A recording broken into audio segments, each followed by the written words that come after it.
When it comes to gaming, one of the most notorious names in all of media is that of The Legend of Zelda.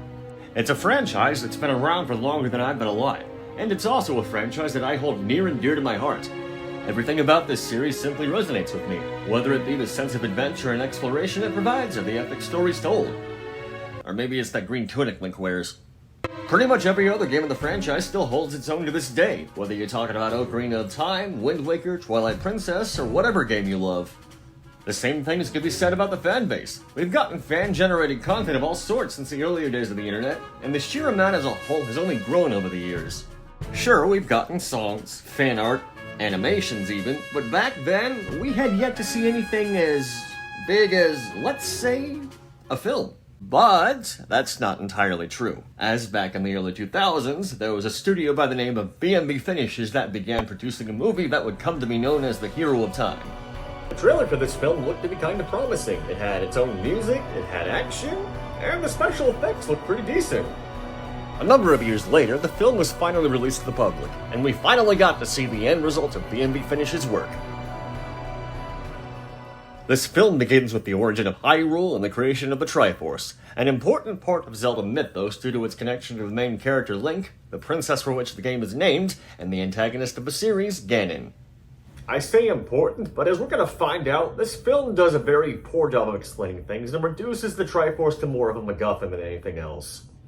After this beginning animation, we then see a mother running through a dark forest while being pursued by a man on horseback. Knowing she won't survive the chase, she chooses to relinquish her child to the care of the Kokiri. After that, she is left to her fate off-screen.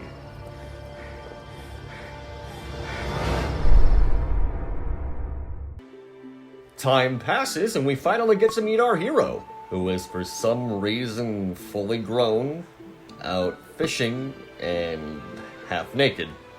Is that supposed to be fan service?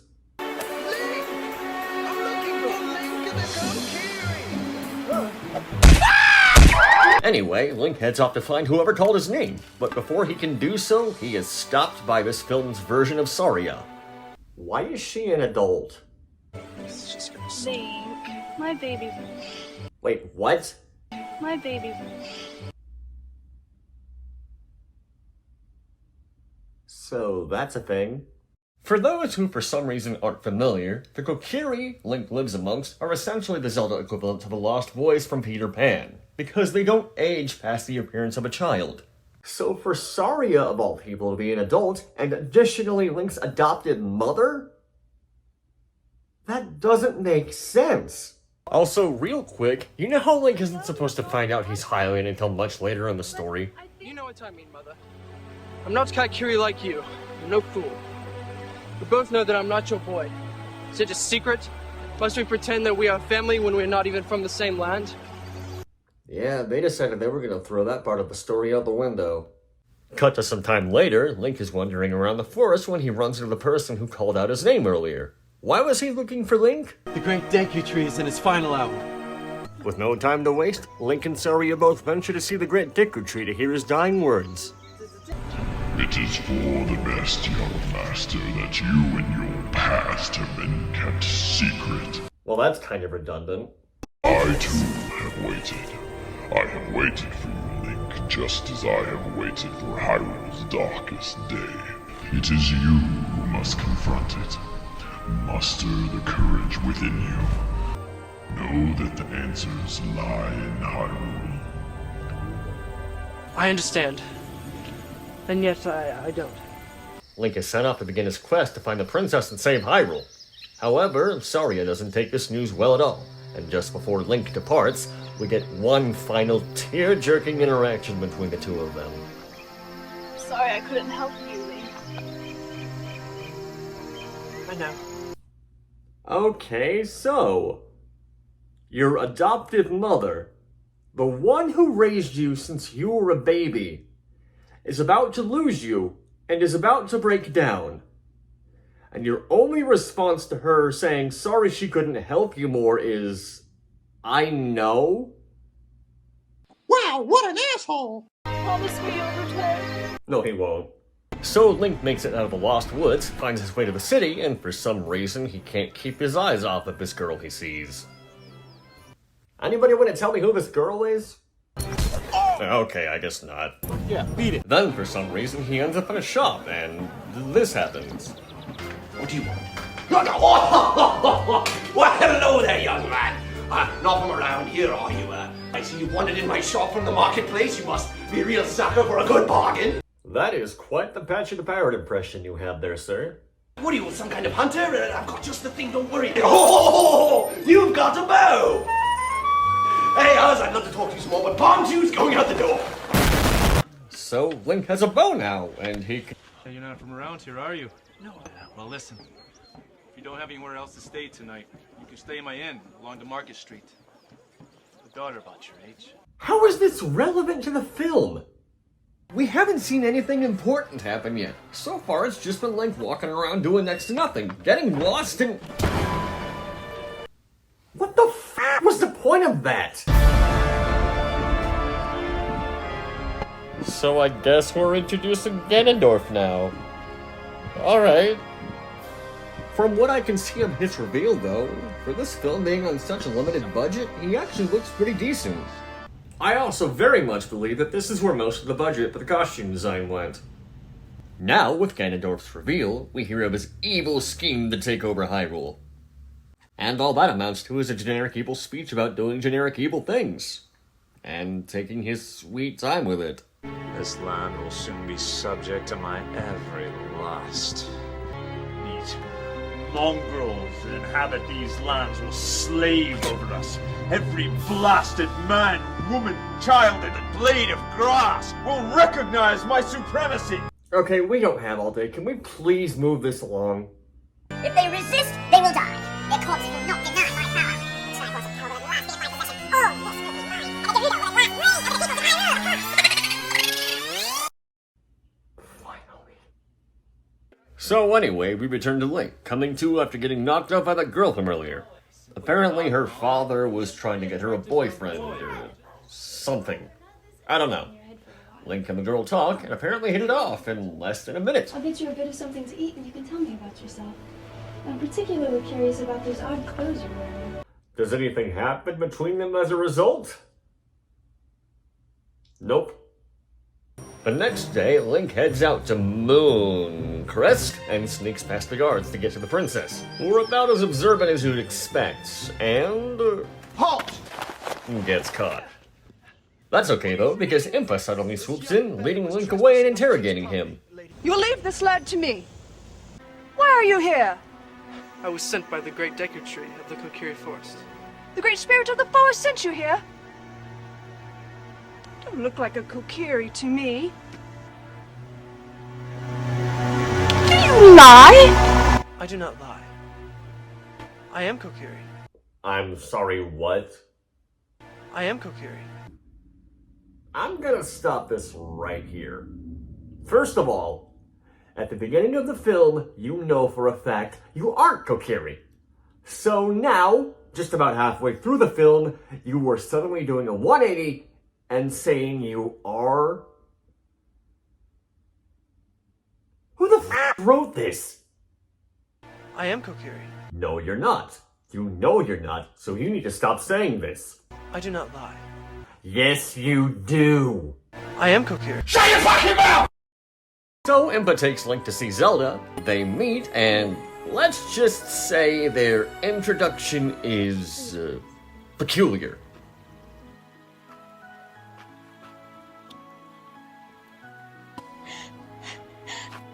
Princess. Like I said. It's all so overwhelming. I mean, isn't it? Not really. It's never really made any sense. It still doesn't make any sense. Are you talking about how you think you're Kokiri, or are you talking about this film's writing? Following that oh-so enthralling interaction, Link and Zelda get their own look at Ganondorf. He calls himself the Lord of the Gerudo. There's something sinister about him. Something about his eyes. Are you sure it's not just that cloak he's wearing? I'm no expert, but I think that'd be a dead giveaway. A short while later, Link and Zelda both find themselves alone again with Impa, where they can talk more about what exactly the Kokiri are. The Kokiri choose to separate themselves from the rest of the world. They are said to be the direct descendants of the ancient Hylians that planted the great Deku Tree. However, You do not appear to be like any Kokiri that I have ever seen. That's because he isn't! I am Kokiri. Anyway, Impa goes off to check something, leaving Link and Zelda alone. This gives them a small amount of time to get to know each other a little bit more, and, Okay, we get it. Fan service. Can we please move on? Ganondorf, he's betrayed us. If you look closely enough, you'll notice the guard isn't moving his mouth when he's talking. They're all dead. True to the guard's word, Ganondorf has killed the King of Hyrule, forcing Link and Zelda to part ways to avoid capture. Wait! What now?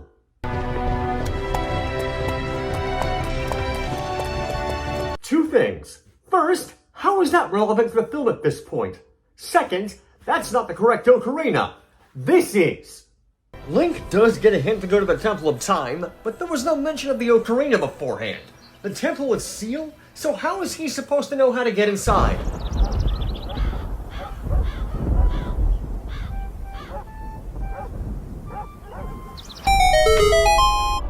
You've got to be f***ing kidding me. I guess it's not all that bad, though. This wasn't the correct ocarina, but this is a fan film. There's no way they'd make the Master Sword look terrible, would they?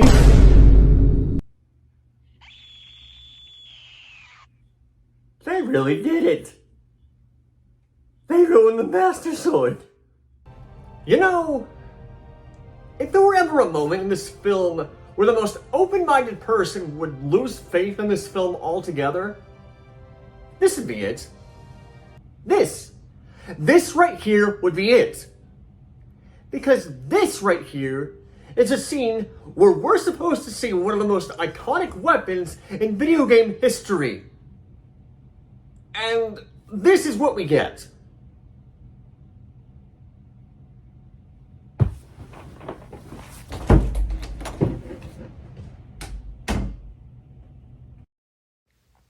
But who am I kidding? We have a fan film to finish, so let's just get this over with.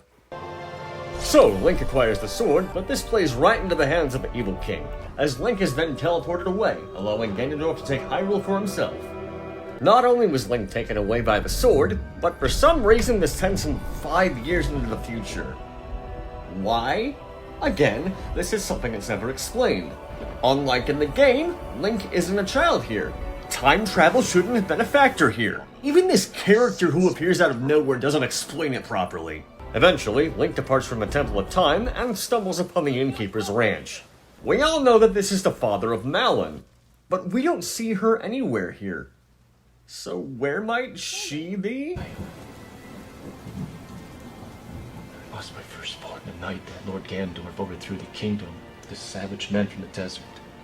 So you introduce this girl as a possible love interest for Link. And then you kill her off.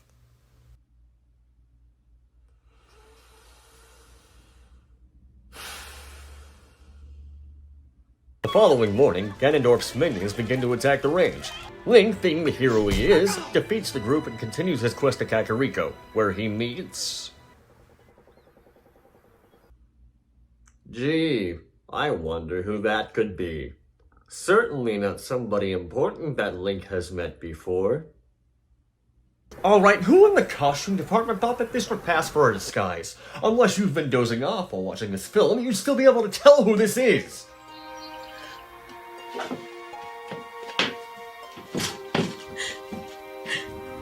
They aren't even trying to hide it! Where is she? Does she still live? She's gone. Sure she is. Where were you when she needed you? Come again. Hyrule's overrun! They're miserable. What can you do now? She trusted you! I didn't know! So here's one thing we're gonna get straight. Who was it that told Link to go to the Temple of Time? You! Who gave him the ocarina to open the door and pull the sword? You! With as much detail as this film leaves out, it's obvious he wouldn't know that would have happened. So don't be gaslighting him for something you essentially caused! Link is directed towards Death Mountain, where he meets... My name is Dorian. If you haven't guessed by now, I'm a Goron. You know, I don't even know why I care about the costumes at this point. I'm a Goron. We get it. Can we please move on? So the two of them make it up to the top of the mountain, and... What's this? A door that can't be opened by normal means? I wonder what that could possibly mean. The blood of the royal knights may enter? What are you supposed I do? Push? Well, it couldn't hurt. Guys, you do realize this would be the perfect time for you to use your ocarina. The blood! Ah!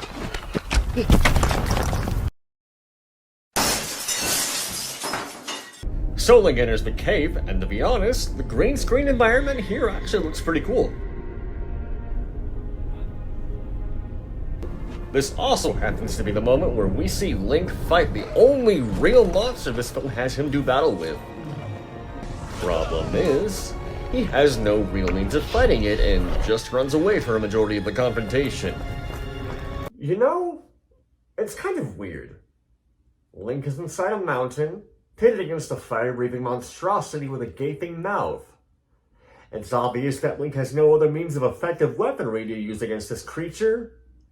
So, I wonder, are we possibly missing something here? And if so, what could that possibly be? Anybody have any guesses?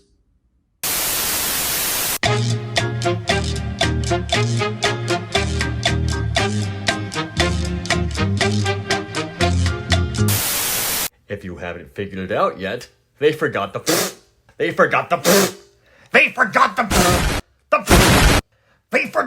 fucking bombs! Guys, come on!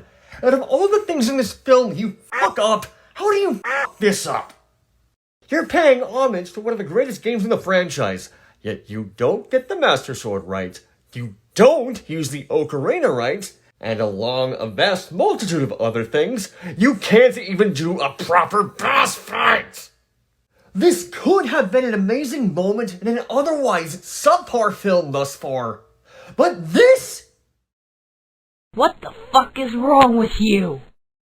Oh, but no worries. Link ends up triumphant in the end regardless. Wanna know how? He throws a rock at the dragon. That's it.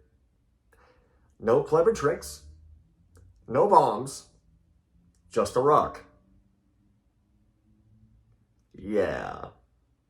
I am the Sage of Fire, guardian spirit of all things aflame, and you are... Incredibly awkward. And for a second, can we just appreciate how much enthusiasm this girl puts into her performance as the Sage of Fire? The sages? Tell me, am I the first? You will have the strength that you need to stand beside your courage and defeat the transient ruler of the land! Now, if only the rest of the cast had that much energy. She grants Link a new ability, and it's...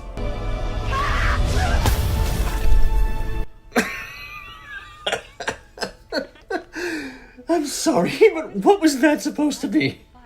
Yeah, I know it's technically Din's fire, but what was that scream? That sounds like a little kid pretending to do the Kamehameha from Dragon Ball Z. Link and Sheik then go off to rescue the remaining sages and defeat monsters, thus restoring power to the sword. And they return to Hyrule Castle, fight some minions, and... of course, Zelda gets captured. Take her away. This then leads to the showdown of the film that everybody's been waiting for.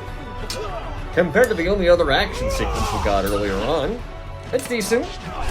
Link ends up victorious in a skirmish, and for some reason, this is where the directors of the film decided it would be a good idea to absolutely brutalize Ganondorf. Probably to make up for the film's lack of action. We get one more action sequence in which Link gets mortally wounded. He saves Zelda, again, and they share one last moment together. As nearly on death's doorstep, he asks Zelda one last question before they part ways. I left my homeland to find out who I was. The cost for an answer was unbearable. Who am I, Sheik? Oh, Link, I thought you knew! You're Kokiri!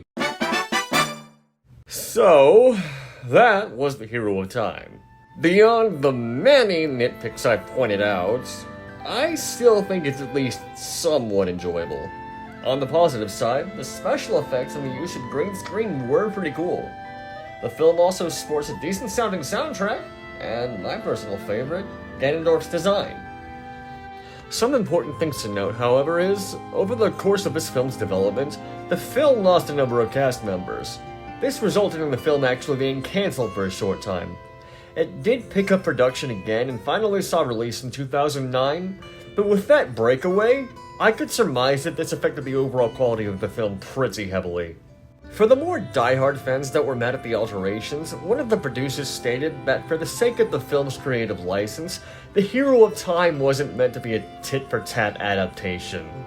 So, rather than making a more faithful tribute, they took elements from the game and decided they were going to do their own thing with it. With the final product resulting in, well, this. Creative licensing aside, obviously the film's biggest problem it has is the writing. With the amount of inconsistencies in this film's script, it overshadows what would have been the more negligible and even positive aspects of this movie altogether. It's understandable the producers would have had a hard time deciding what to integrate into the film's runtime, especially since, unlike Super Mario Bros. Or Sonic, Ocarina of Time has such a vast amount of lore to draw from. I do think the best way to go into watching this film is to view it with an open mind, because again, it is a low-budget film. Even with its glaringly obvious faults, I still feel that there is something to salvage for appreciation, even if it isn't much. Making something as big as this is no small feat, and the effort that went into making this film is commendable. And correct me if I'm wrong, but from what I understand, at the time, this fan film was the first of its kind. And because of that, I also partially believe that this film is a product of its time, because it came out 14 years ago. Back then, something like this hadn't been done before. Sure, it may have had some credibility in the past, but that time is long gone. Because of its flaws, this film falls into the same abysmal pit that many other video game movie adaptations do, and simply fails to deliver something truly satisfying for the more devout fans. While it hasn't happened yet, maybe one day in the future us fans will finally get to see a proper theatrical adaptation of this beloved series. And who knows? With the success of the recent Super Mario Bros. Film back in April having Nintendo's involvement, that very well may be a possibility. For now, something like that sadly remains to be seen. And as it is, we can only cross our fingers that The Legend of Zelda will eventually receive the same redemption as legendary as it deserves.